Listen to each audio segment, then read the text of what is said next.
At 78 years old, I find myself looking back at a long road, carrying a truth that no one ever bothered to whisper to me when I stood where you are now. For the vast majority of my existence, I was under the impression that the hallmark of a virtuous woman was her ability to say yes. I became a professional at it. I said yes to my husband's needs, my children's demands, my parents' expectations, and my employer's deadlines. To me, that self-sacrifice was the very definition of love. I mistook that constant submission for a quiet kind of strength. Looking back, I realize how profoundly mistaken I was about everything. For 6 decades, I dedicated every waking moment to the pursuit of an impossible ideal: perfection. I strove to be the flawless spouse, the tireless mother, the dutiful daughter, and the most reliable employee. But do you want to know what that perfection actually bought me? It didn't bring me fulfillment. Instead, it left me with a soul-deep exhaustion, a simmering resentment I didn't want to admit to, and a life that felt like a well-tailored garment that simply didn't fit me. The shift happened 7 years ago, a moment that shattered the world I had built. My husband passed away after 42 years of life together. Suddenly, the silence in the house was deafening. For the first time in my entire adult life, I wasn't living for someone else. I was utterly, terrifyingly alone. The fear I felt wasn't just the grief of losing him, though that was real. It was the paralyzing realization that I had no idea who was standing in my own shoes. I had spent a lifetime being a something or a someone's, a wife, a mother, a helper, but the I was missing. What were my genuine desires? What actually sparked joy in my heart? I had no answers. And that emptiness was more frightening than the widowhood itself. Let's go back to where it all began. In 1968, at the age of 22, I walked down the aisle. You have to understand, the world was a different place then. The vast landscape of choices available to you today was just a narrow path for us. Or at least, that's what we were led to believe. My mother's advice was simple and final. Find a good man to provide for you, and the rest of your life will fall into place. So, I followed the script. I married a decent man, a stable provider, and I stepped into the role of the good wife. I mastered the art of domesticity, the cooking, the cleaning, the invisible labor of raising children and anchoring his career. I learned when to offer a pleasant smile and when to keep my thoughts to myself. It wasn't that I was miserable. There were moments of genuine love for my children and flashes of contentment. But deep down, in the quietest corners of my mind, a persistent voice kept whispering, "Is this the entirety of your existence? Is there nothing more?" For 40 years, I pushed that voice down, drowning it out with chores and obligations. Then, when I turned 35, a spark ignited. I had always been captivated by the world of literature. I had a secret, burning dream of standing in front of a classroom and teaching. I wanted to go back to school, to reclaim a piece of my mind that didn't belong to the household. Whenever I tried to reclaim a piece of myself, the world had a way of demanding I stay in my place. When I first mentioned my desire to study, my husband's response was a gentle but firm rejection. He spoke of our tight finances and the children's constant needs. "Perhaps when things settle down," he would say. And so, I placed my dreams on a high shelf, out of reach. Years blurred into a decade. When the house finally grew quiet, as the children moved out, I brought up the subject again. But then, The conversation shifted to his retirement plans and the looming responsibility of caring for his aging parents. Just a few more years was the promise. So I continued to wait, playing the role of the patient, dutiful anchor. By the time I reached 55, his parents had passed away. I remember looking at my reflection and thinking, finally, the clock has struck my hour. But life is rarely so cooperative. Our daughter's marriage fell apart, and she came home broken, with small children in tow. The guilt hit me like a physical weight. How could I possibly focus on my own intellectual hunger when my family was in crisis? I told myself that being a good woman meant putting my soul on hold for the sake of others. I waited again. And then, at 71, the man I had built my life around was gone. Suddenly, the long queue of people I was supposed to serve had vanished. There was no one left to wait for. There is a profound deception that society feeds women, especially those of my era. We were indoctrinated with the idea that self-obliteration is synonymous with nobility. We were led to believe that our worth was a currency earned through how much we sacrificed, rather than who we inherently were. It is a beautiful, tragic fallacy. The hard truth I discovered too late is that an empty vessel cannot provide water for the thirsty. You cannot offer genuine love to others when you have starved your own soul of it. You cannot spend every ounce of your spirit on others and expect to remain whole. I had given everything away. In the wake of my husband's death, I looked into the mirror and saw a ghost. The woman staring back was a collection of wrinkles and weariness, a stranger with eyes that had forgotten how to spark with interest. The first 12 months were a hollow void. Without a husband to cook for or children to manage, I was a ship without a rudder. My very sense of self had been so tightly woven into the lives of others that without them I felt I didn't exist. But 18 months into my grieving, a hidden treasure changed my trajectory. I found an old, yellowing letter my husband had penned to me before we were wed. In those lines, he wrote about my sharp intellect and my insatiable curiosity. He spoke of his eagerness to see the mark I would leave on the world. I sat on the floor, the paper trembling in my hands, and I sobbed. I wasn't crying for the man I lost. I was crying for the girl I had systematically buried. I hadn't been selfless. I had been slowly erasing myself from the narrative of my own life. That was the moment the waiting ended. At 72 years old, I decided that the too late narrative was another lie I refused to believe. I walked into the local community college and enrolled. I signed up for everything I had ever craved: complex literature, the evolution of art history, and the deep questions of philosophy. I was a silver-haired student among 20-year-olds, a relic in a modern classroom. But for the first time in 60 years, I didn't feel like a stranger to myself. That initial surge of vitality was something I hadn't experienced since my youth. It felt as though the colors of the world had suddenly been saturated. For the first time in nearly half a century, I felt truly, unapologetically alive. I began to venture out into the world, embarking on modest journeys to the quiet corners of the map I had only ever visited through the pages of books. Each trip was a revelation, a testament to a curiosity I had long suppressed. But the most grueling lesson wasn't navigating a new city, it was mastering the word no. Early on, every no felt like a heavy stone on my tongue. When my children would call with their usual expectations of my time, I had to swallow my guilt and say, "I'm sorry, but I have plans for myself today.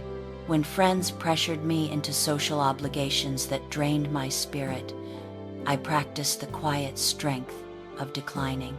I braced myself for a catastrophe, for the sky to fall because I was no longer the world's safety net.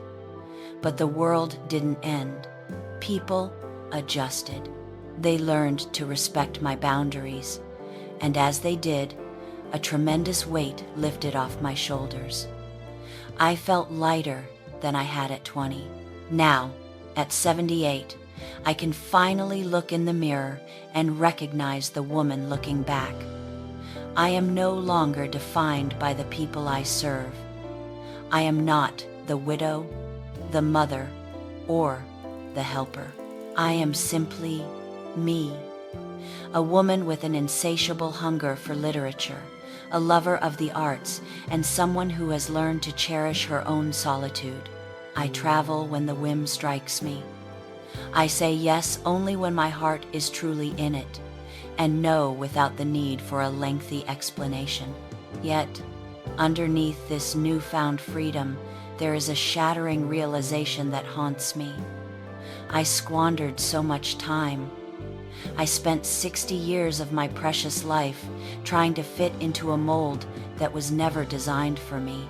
I spent 6 decades shrinking my soul, making myself small and inconspicuous just to ensure there was enough room for everyone else's ego and needs.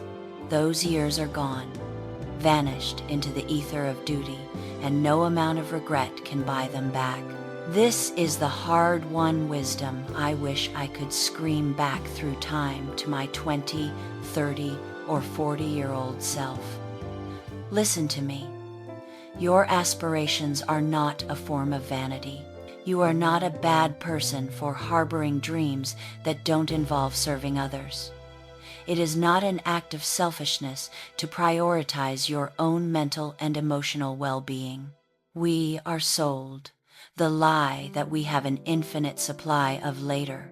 We tell ourselves we will pursue our passions once the children are independent, once the mortgage is paid, or once life finally calms down. But let me tell you a secret. Life never calms down. There will always be a new crisis, another person who needs you, and a fresh pile of obligations designed to keep you in your place. Before you can blink, you will be 70 years old, realizing you haven't lived a single day for yourself. Do not walk the path I took. Do not wait for a permission slip that will never be signed. No one is going to hand you your life on a silver platter and tell you it's finally your turn. You have to be the one to seize it. If your heart is pulling you back to education, go now. Do not wait for a clearer schedule that will never arrive. If you are suffocating in a career that kills your spirit, find a way out today. Do not wait for the perfect financial moment or for the approval of people who don't have to live your life. And if you are in a relationship that requires you to stay small, to keep the peace, have the courage to walk away. Do not stay out of a sense of invested time. It is never too late to start over, but it is always too late to keep waiting. Please, understand this fundamental truth. Your life is not a preliminary sketch or a dress rehearsal for a later performance. This is the main stage. This is the only existence you will ever be granted. Every single sunrise you spend performing a role for someone else's benefit is a day you have effectively stolen from yourself. I can practically hear the internal debate raging in your mind right now. You're asking yourself, but what about my sacred duties? What about my family's needs?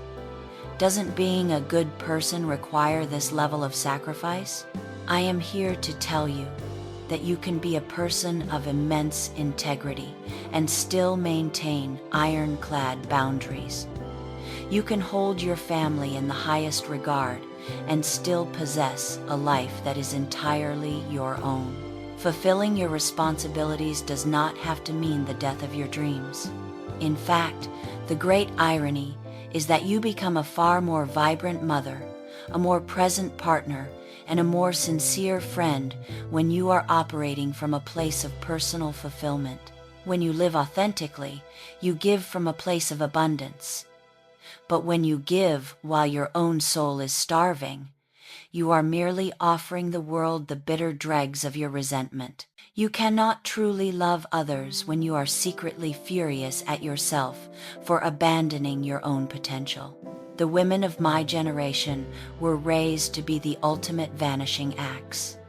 We were conditioned to be small, to be endlessly accommodating, and to smooth over every ripple to keep the peace. We were so successful at never making waves that we eventually drowned in the stillness. We disappeared into the woodwork of our own homes. But you live in an era of unprecedented choice. You have access to horizons we weren't even allowed to look at. Please, I beg of you, do not squander those opportunities by trying to achieve the myth of perfection. Do not waste your light trying to satisfy every person in your orbit, because here is the cold, hard reality. You will never please everyone. It is an unwinnable game. There will always be a voice in the crowd, or perhaps a voice in your own house, that calls you selfish for having a backbone. There will always be someone disappointed that you are no longer a doormat they can use. There will always be someone demanding just one more piece of your spirit. But at the end of the day, there is only one opinion that carries the weight of eternity: your own. Can you stand before your reflection and feel a sense of genuine pride in the person looking back? Not because of the chores you've completed, or the miles you've run for others, or the dreams you've sacrificed on the altar of duty, but because you are navigating a life that feels honest and true to your core. When I watch the young women of today, my heart aches because I see so many of them repeating my own history. I see them biting their tongues and saying yes when their souls are screaming no. I see them shelving their brilliance to make their partners feel more secure, or shrinking their ambitions to fit into a traditional box that was never big enough for them. It makes me want to reach out and shake them awake. I want to reach through time and space to grab you by the shoulders and tell you, stop. Cease this endless cycle of self-denial this very second. Your aspirations are not a burden. They are your purpose. Your voice is not noise. It is a necessity. You are inherently valuable, not because of the labor you provide, the meals you cook, or the comfort you offer others, but simply because you exist as a living, breathing human being. It took me 72 grueling years to finally internalize that lesson. It took a lifetime to realize that I was allowed to occupy space in this world, that my desires were valid, and that choosing myself was not a crime, but a birthright.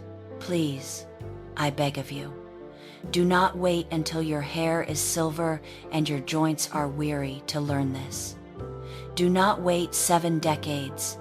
Master this truth today, in this very heartbeat.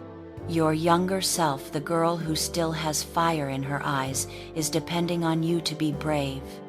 And your future self, the woman you will become, will look back and thank you for your courage.